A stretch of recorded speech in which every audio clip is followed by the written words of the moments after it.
it's Justin with Opting On to Normal. Hey, I just wanted to give you guys a quick video. If you have Victron inverters, the debate is over. You do not have to decide whether or not you want to go split phase or parallel. Stay tuned, I'll show you how to make the change in less than 3 minutes.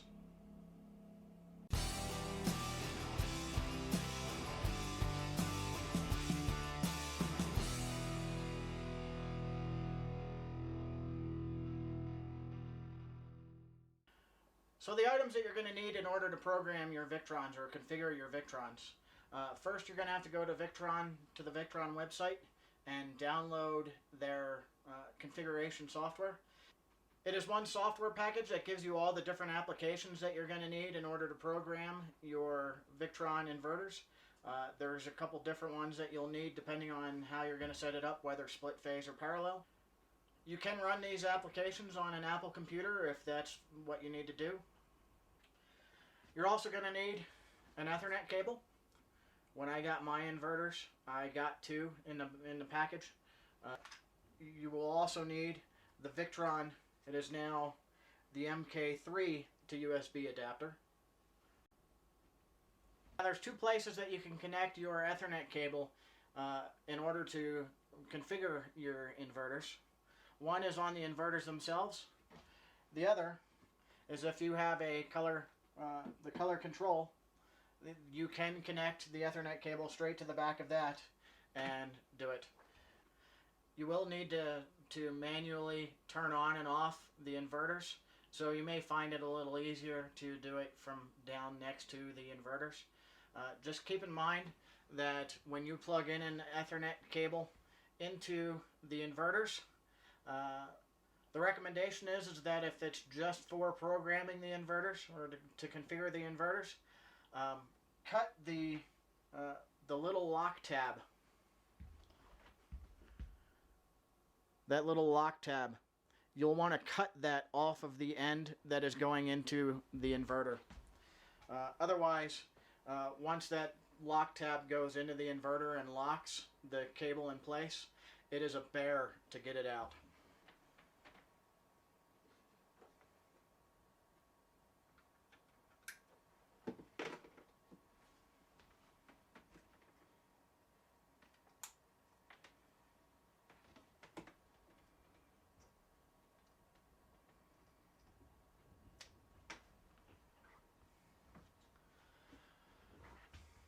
So make all your connections with the Ethernet cable to the converter to the USB port on your laptop. Now once you have the software installed, you want to make sure that there's no AC connected, and then open up the VEBus quick configure.exe file. Opens up a screen, click next. It's looking for updates, and then click set up a VEBus system. Click next.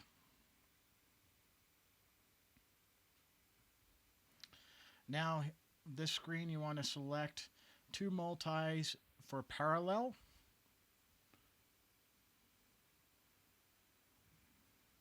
And then go down and click next.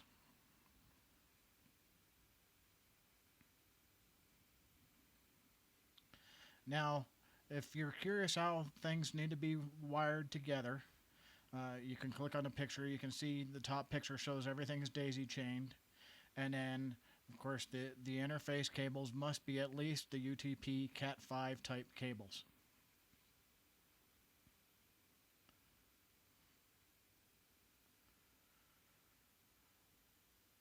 So go down and click next. Now mine is set up for COM port 2. Click next. Now you need to make sure that all of your devices are off at this point. Once you select it, then you can switch them on, beginning with the first one that's going to be the master of your two inverters. Go ahead and power it up.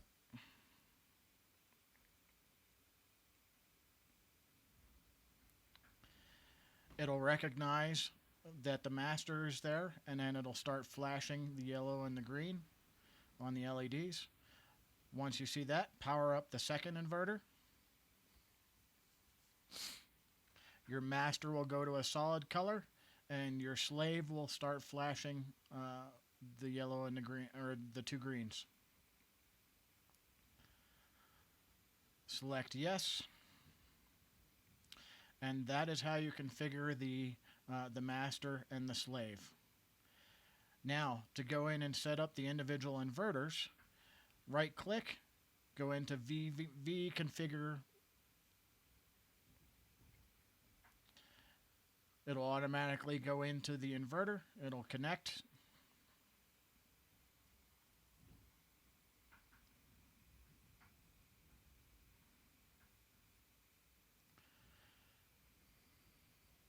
This portion will take a little bit as it's communicating back and forth with the inverter.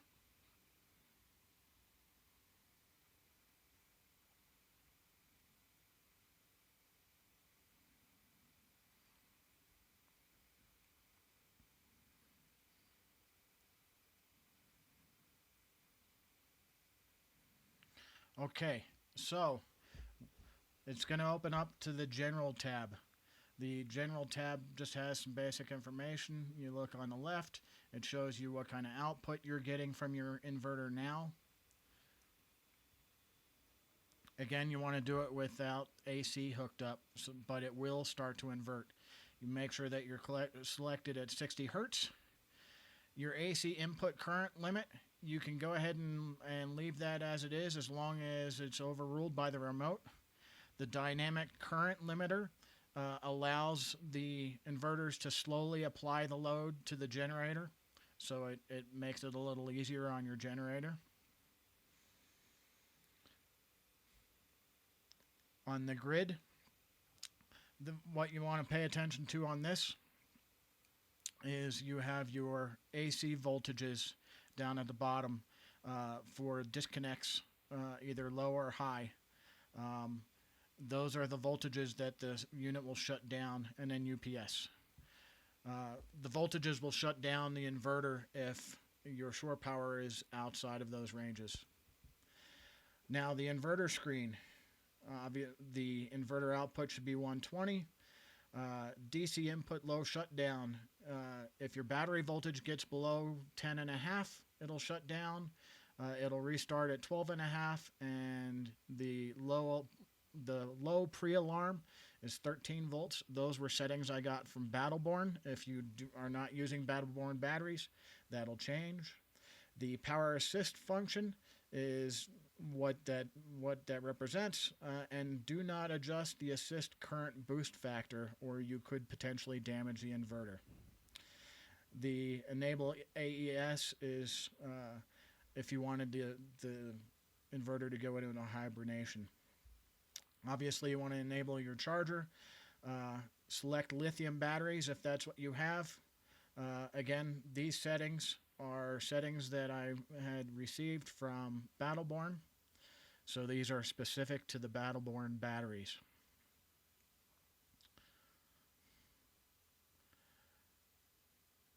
The virtual switch selection or tab and the assistance tab, you don't have to really mess with. They will come into play if you're going to be doing having separate relays for other functions. Once everything's set up, click Send Settings to the inverters. You can either send just the modified settings or all the settings, and either just one device or all of the devices.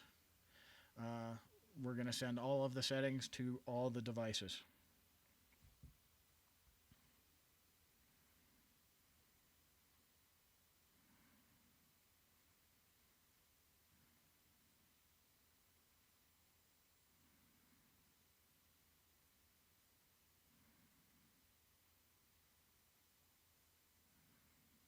Now, once this data is done, you can make sure review that everything is good to go.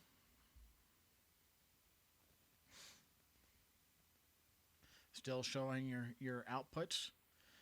Everything's still working. And then you can just file and exit. However, I definitely recommend you go up and save a copy. I chose inverter base load. What that's doing is that's going to save this preference or this setup so that I can install it later if need be.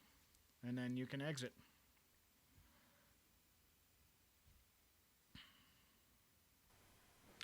Now, in order to configure for split phase, basically the same thing. You go into the VE bus quick configure, go in to set up a new VE bus system, select split phase 180 degrees.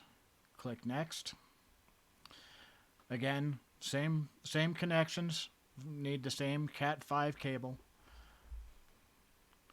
Click next. Again, I'm on COM port 2, still making sure that everything is powered off so that you can select your master. Go ahead and turn the master on first, and then once it recognizes the master, go ahead and turn on the slave. Once it recognizes a slave, select yes. Okay, now from here you can click done. There's going to be a little bit of a difference as far as the next step. What you need to do is go into the VE bus system configuration. You will then need to go over and click quick start, and that'll pull the current information off of the split phase inverters now. And then what you need to do is go over to the switch at group button and uncheck that mark, and that'll allow the inverters to turn on. And then right click on inverter number 1. Go into VE configure multi, and that'll open up your VE configure screen where you then can go in and set the parameters. Just like in the parallel section, you can go in and select the parameters for the individual inverters to be configured. Now with the split phase, there's one thing that you need to do different, and we'll talk about that in a little bit, dealing with the ground control. I'll show you where that's at.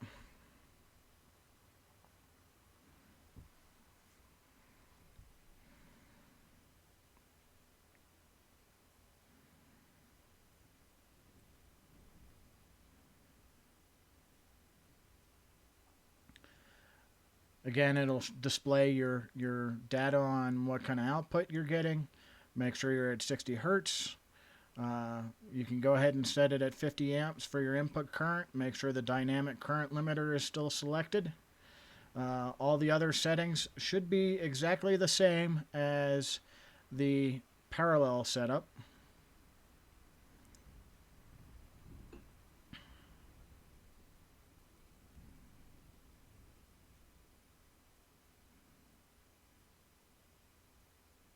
Now on this inverter phase, or the inverter tab, you can see there's that check mark for the ground relay.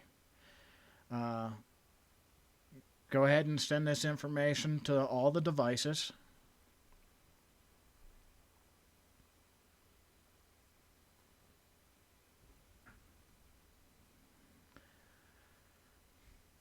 Now it'll update both these devices, both your inverters, with this information.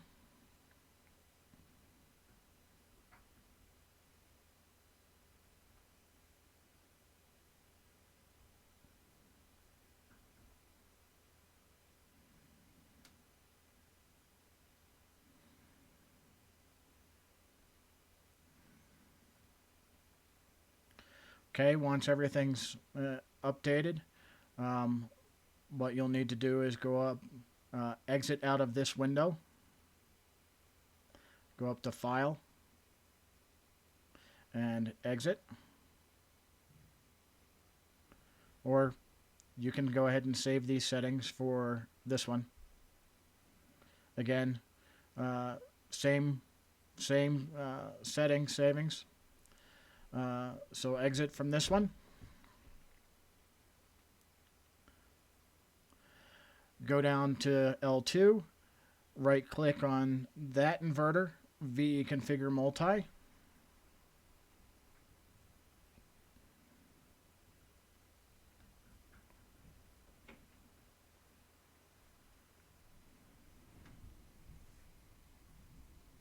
Again, it talks back and forth, so it takes a little bit to load the information.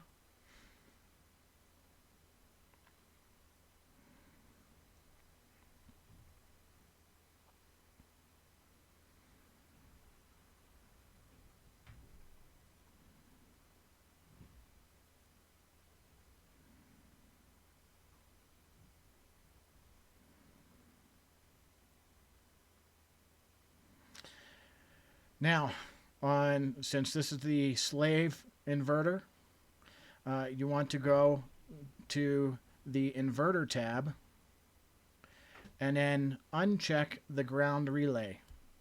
The ground relay is the relay that is going to do your neutral and ground bond.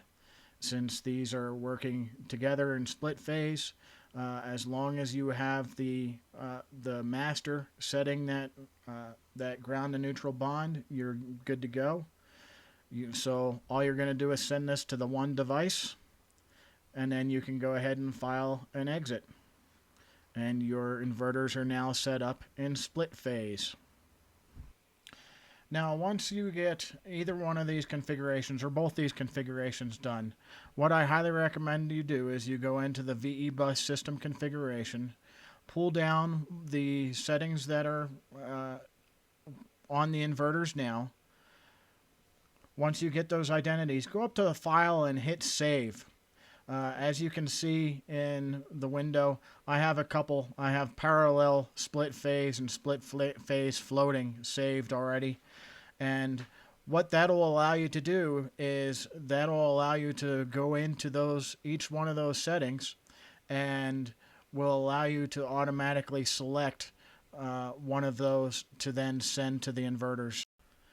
Now, when you need to switch between split phase or parallel, all you have to do is go into the VE bus system configuration. Go ahead and do the quick start, pull down the information of what's in the inverters now. It'll recognize both inverters. It'll verify that you have the two. And then just go up to File, Load Configuration. Pick whichever configuration you're going to do. In this case, parallel. You can see it puts it in there. And then Send Configuration to the inverters. Once you click Yes, the information goes to the specific inverters. Everything's okay. You can look down at the system check down at the bottom. It shows everything's okay. So at that point, you have transferred your settings to a parallel setting. You can do File and Exit, and you're done. And that's all it is to it, to transfer from split phase to parallel. And then to go back to a split phase situation again, just go into the VE bus system configurator, do the quick start. Again, on mine is COM2.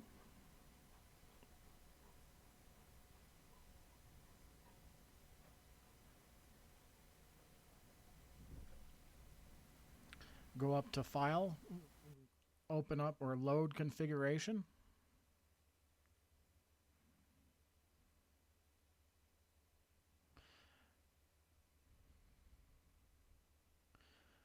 And then go down to Send Configuration. Select Yes. It'll update the inverters. And then your system is set back into split phase operation again. Some of the things that you'll have to take into consideration depending on whether or not you're running split phase or parallel. With the new firmware version of the Victron 3000 watt hybrid inverters, you can dial the maximum input down to 7.5 amps. If you're running two inverters, if you run them in parallel, it's going to be a total of 15 amps minimum. If you run them in split phase, it's going to be 7.5 amps per phase. So if your incoming current is coming from one generator with one phase, in split phase, the inverters, the master is going to become your charger and your boost power. The slave inverter is basically going to strictly invert. So your maximum output from your generator can be dialed down to 7.5 amps, which comes in handy if you're in higher elevations or you're running one of the small 2,000 watt or less inverter type generators, such as the Champion, the Yamaha, or the Honda, that does not have the capability of putting out 15 amps of current, especially at higher elevations. So split phase may still be a good option, even though you can only provide one phase in. So some of the benefits of running parallel when you have a dual inverter setup: obviously you're going to be able to take advantage of both chargers on the two inverters. So when you're charging your battery bank, as long as you can, if you're looking for a quick charge for your battery bank, currently with my maximum current set to 19.5 amps right now, I am seeing amperage inputs from the two chargers of 130 amps. Hey, I just wanted to give you a quick look at my dual generator setup. I have two 2,000 watt Champion inverter generators. They will run parallel. I picked them up for about $1,000 from Home Depot. They are affected by elevation. Currently at just over 10,000 feet, I'm able to get approximately 10 amps out of each one of these inverter generators. So it does have a bit of effect being up high, but I wanted to show you what my two inverter generators looked like, how they ran, and how they're working out for me.